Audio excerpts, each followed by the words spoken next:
Tras el descubrimiento de América, el 12 de octubre de 1492, llegó la posterior e inevitable conquista, el choque frontal de dos mundos, en principio antagonistas, pero que con los siglos aprendieron a entenderse, aprendieron a convivir. Eran tiempos durísimos, tiempos de alta exigencia para miles de aventureros, miles de buscavidas que pretendían encontrar en aquel nuevo mundo pues una situación mejor para sus exiguas bolsas, para sus mermadas existencias. Poco valía la vida entonces, y ¿por qué no arriesgarla en una empresa que sin duda alguna podría reportar pingües beneficios? Muchos hombres, muchos españoles viajaron con esa ilusión, con esa ingenua ilusión en algunos casos, hasta el nuevo continente. Pero muy pocas mujeres. Una de ellas, Inés Suárez, iba a protagonizar una de las gestas más asombrosas de todo el periplo americano. Allí, en el Cono Sur, se dio la conquista de Chile, un territorio ignoto y poco querido por los españoles que pretendieron explorarlo. Uno de ellos, Diego de Almagro, el gran adelantado y posterior enemigo de Pizarro, pues sufrió las consecuencias de una tierra hostil y de unos nativos muy agresivos y sobre todo muy aferrados y amantes de su tierra. Los mapuches, los yanocomas, bueno, pues todos estos se plantearon una resistencia a ultranza ante el invasor extranjero. Fue dificilísimo conquistar, someter aquel territorio. La gesta de Chile se sigue recordando en los anales de la más épica aventura. Hoy, Inés Suárez, la extremeña, la valiente e intrépida extremeña que acompañó a su amante Pedro de Valdivia en la conquista de Chile.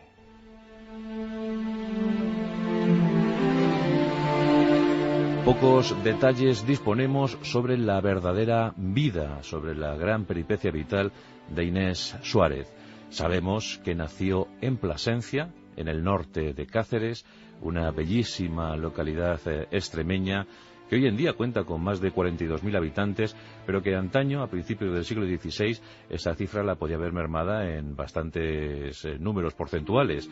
Lo cierto es que Inés vino al mundo en esa Plasencia de 1507, que conmovida asistía al fallecimiento de Felipe I, Felipe el Hermoso, el querido esposo, el querido marido de la reina castellana Juana la Loca.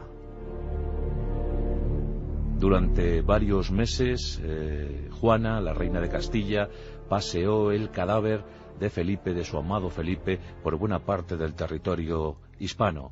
Y esto dicen que trajo consecuencias nefastas para la salud de sus gentes, pues en verdad se dijo que el hedor desprendido desde el féretro del rey castellano consorte,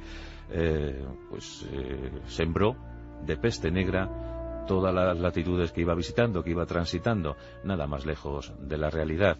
Pero aquella leyenda gestó y se comentó muchísimo en ese año de 1507. Precisamente ahora se cumplen 500 años, del nacimiento de doña Inés Suárez. Era hija de costurera, una mujer modesta, del vulgo, del pueblo, que se ganaba la vida zurciendo, hilvanando, pues el pan para sus hijas, Inés y Asunción. No se conoció progenitor alguno en este clan, y se sospecha, algunos dicen que con mucho fundamento, que el abuelo, de oficio ebanista, era el auténtico padre de esas niñas. Por tanto, una relación incestuosa traería al mundo a Inés. Una muchachita que ya dio muestras de su espíritu indomable, de su dureza a prueba de arcabuz, desde sus principios, desde sus orígenes. Abandonó los estudios de forma prematura, como tantos niños de la época, y decidió aprender, o decidieron por ella, que aprendiera el oficio materno.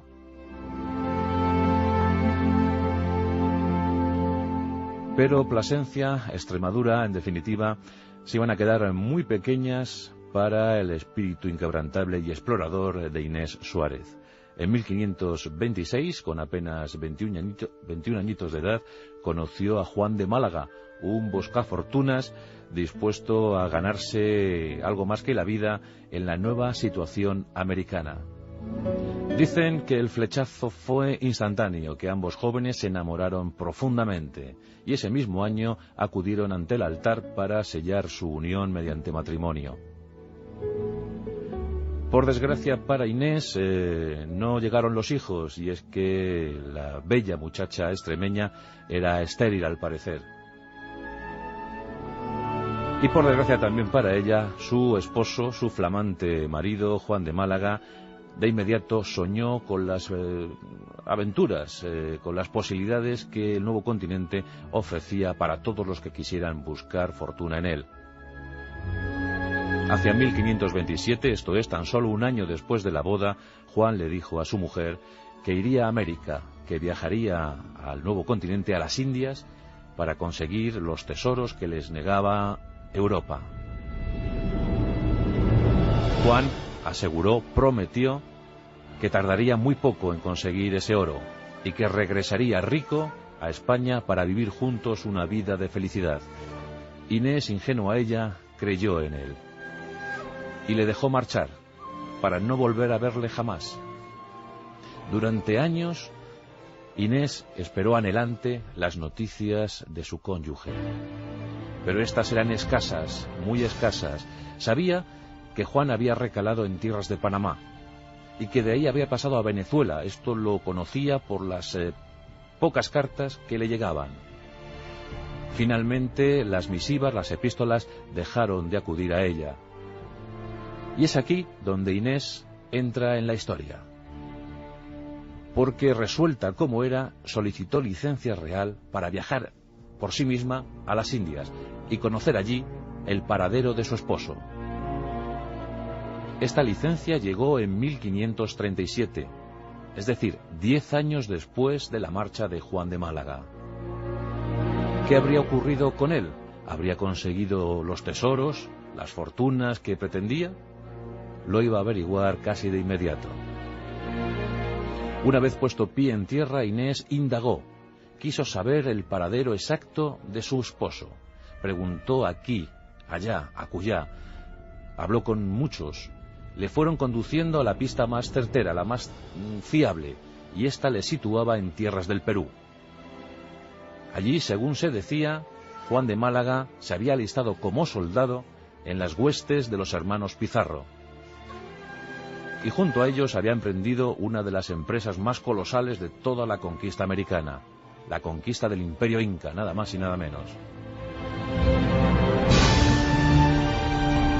Esta anexión territorial que le supuso a Pizarro la concesión del segundo marquesado que se otorgaba en tierras americanas tras el de Hernán Cortés. Pizarro fue nombrado en 1539 marqués de la Conquista.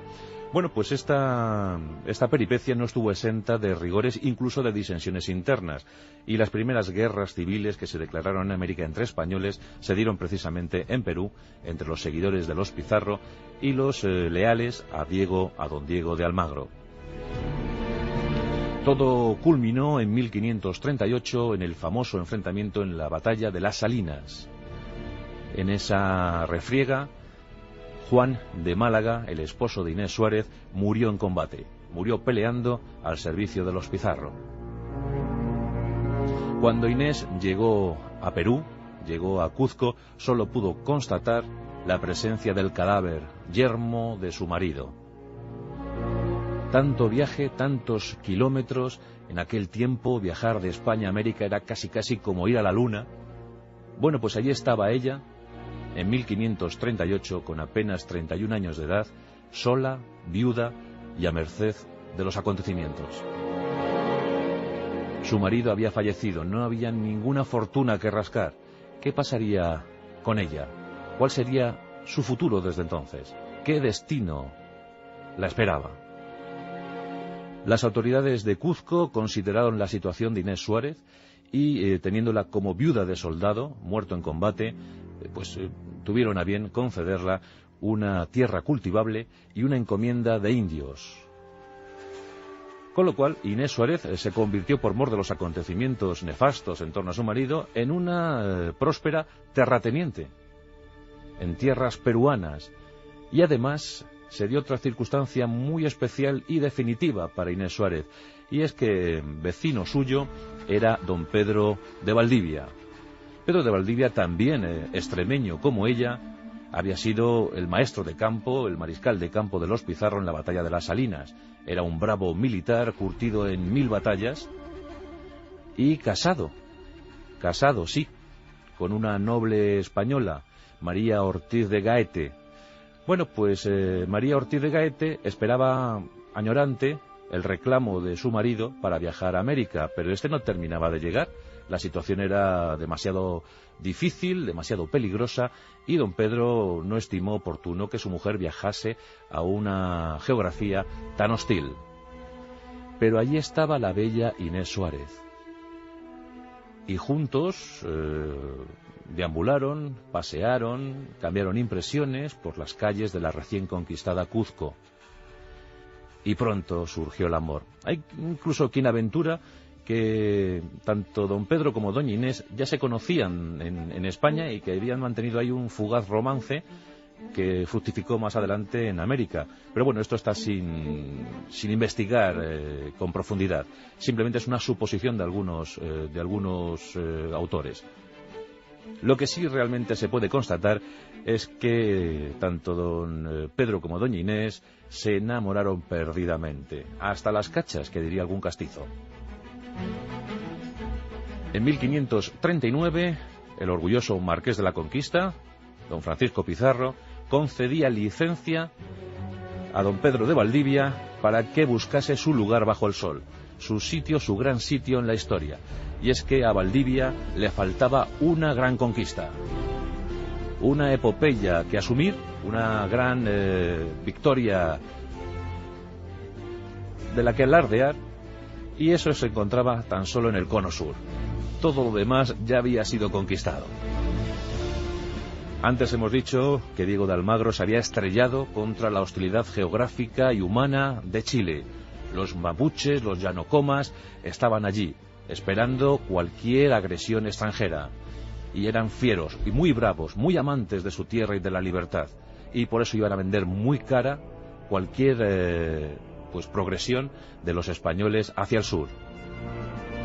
Pedro de Valdivia no quería dejar pasar la oportunidad porque había otros, el caso de Pedro Sancho de la Hoz, que pretendían esa gesta, pretendían esa victoria para sí. Y por eso se adelantó de tal manera que la hueste que pudo reunir no era la mejor o la más capacitada. Eso sí, contaba con 1000 indios, porteadores, pero tan solo 8 soldados españoles. En ese grupo de 8 soldados se encontraba un joven, paje, un joven aprendiz de militar, apenas quinceañero, pues que le iba a servir muy bien, y por supuesto su amante, doña Inés. Hubo escándalo, claro, hubo mucho escándalo, porque la gente supo de inmediato que aquello era un romance, que don Pedro de Valdivia estaba casado, y que que la noticia iba a trascender y que no iba a ser muy beneficiosa, sobre todo para la incipiente comunidad peruana. Por tanto, Pizarro consintió que Inés Suárez viajara con la expedición a cambio de que pasara por simple asistente, que se iba a ocupar de la asistencia sanitaria, de la buena organización de los campamentos, en fin, una ayudante de Pedro de Valdivia, pero solo con ese rango, nada más, de señora nada. En diciembre de 1539 la expedición se puso en marcha, rumbo al sur. Les esperaba lo agreste de un territorio ignoto hasta entonces. El desierto de Atacama, posiblemente uno de los más duros que existen en el planeta Tierra. Durante meses, el trasiego hacia el sur se hizo más que penoso. Hubo alguna alegría, eso sí, alguna intendencia que llegó desde Perú, y sobre todo que se incorporaron muchísimos aventureros disgregados de otras aventuras, de otras expediciones fallidas, que completaron aquella columna hasta los casi 200 efectivos. Los indios, los abnegados indios, continuaban fieles a don Pedro de Valdivia, pero pronto se enfrentaron al peligro real de los ataques indígenas. Y en esos trances, a veces dolorosos porque había pérdidas humanas, doña Inés se consolidó como una mujer más que eficaz, sensata, prudente, además amable, que cuidaba a los heridos, tenía especial mano, especial diligencia para curar heridas, pero también para encontrar agua en situación apurada. Dicen que era muy ducha, muy experta en conseguir el líquido elemento en desiertos, por ejemplo, que olfateaba, era una especie de zahorí. Conseguía localizar pozos de agua donde no parecía haber nada más que serpientes, rocas, cosas imposibles. Doña Inés se granjeó la amistad de todos, la respetaron al máximo y finalmente, después de 11 meses de trasiego, se llegó al valle, al rico y fértil valle del río Mapocho. Allí, entre dos colinas, soportaron el ataque de los mapuches, de los indios autóctonos, y la verdad es que aquí se dio una especie de milagro, porque en medio de la refriega, cuando todo parecía perdido para los españoles, los indios huyeron, escaparon de forma alocada. Posteriormente comentaron que un jinete, con armadura, espada y subido a lomos de un equino blanco, se había aparecido ante ellos. Aquello sin duda era Santiago, el gran caballero Santiago, y por eso el 12 de febrero de 1541 se fundaba Santiago de la Nueva Extremadura, futura capital de Chile.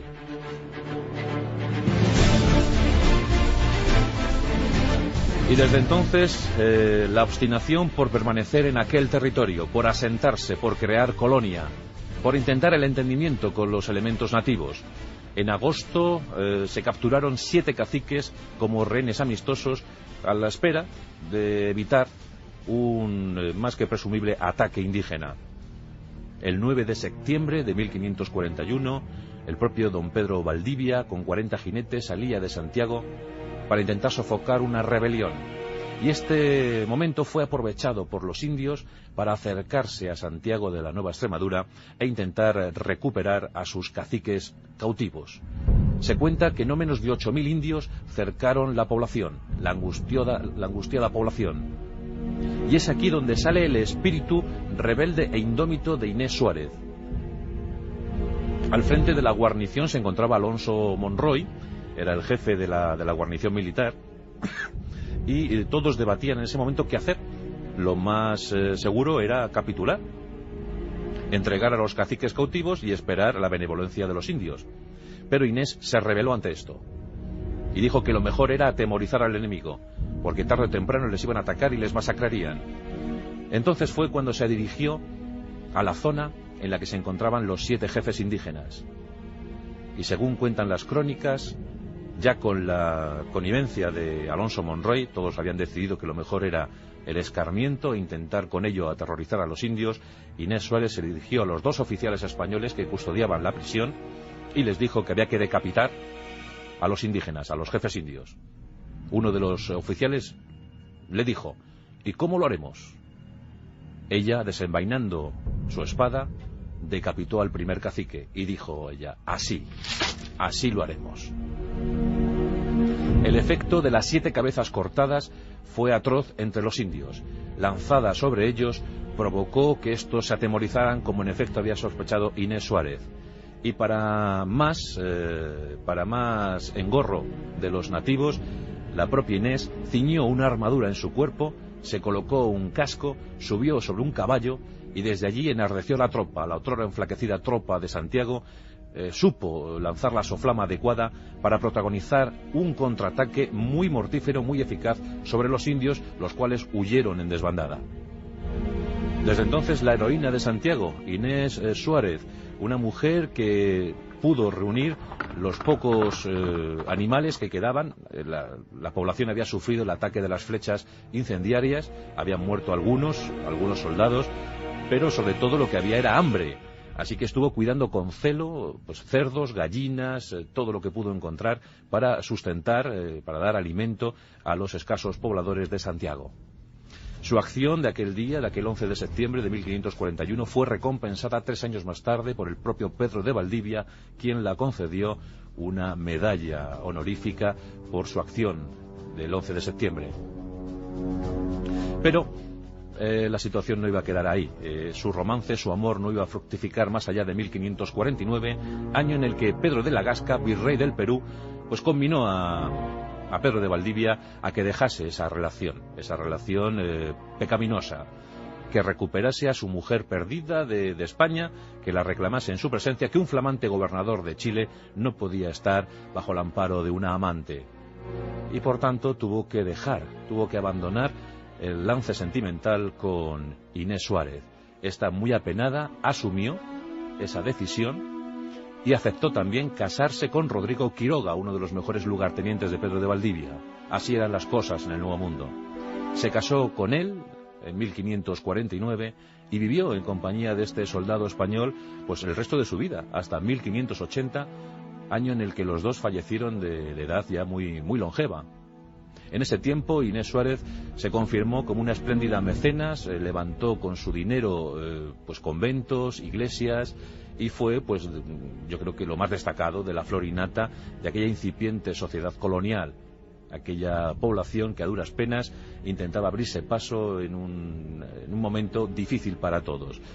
A los pocos años, Santiago de Chile, Santiago de la Nueva Extremadura, ya contaba con más de 1.500 colonos. 1.500 colonos que pudieron llegar a la futura capital chilena, pues seguramente gracias al empuje de personajes como Pedro de Valdivia y sobre todo al aliento, al estímulo y a la pertinaz obstinación de Inés Suárez, una mujer a prueba de arcabuz. En la actualidad se reivindica la figura de estas féminas que fueron en los tiempos primigenios de la conquista, pues en el caso de Catalina de Arauso, la monja alférez, o la propia Inés Suárez, ahora reivindicada por Isabel Allende, y reivindicada en una novela que se nos ha antojado magnífica, Inés del alma mía, en la que se recrea toda la existencia de esta Extremadura, de esta gente que llegó del corazón más intrincado de España para protagonizar una de las mayores gestas que vio la humanidad. En este caso, la aventura de Inés Suárez, la mujer que se ciñó armadura y que casi se convirtió, a decir de algunos, en la particular Juana de Arco chilena. Hoy en nuestros pasajes de la historia rendimos homenaje a aquellas mujeres que tuvieron que bregar en un siglo difícil que les negaba el pan y la sal, que les negaba la cultura, que les negaba sitios de honor y gloria en la historia. Hoy hemos rendido homenaje a Inés Suárez y a tantas como ella.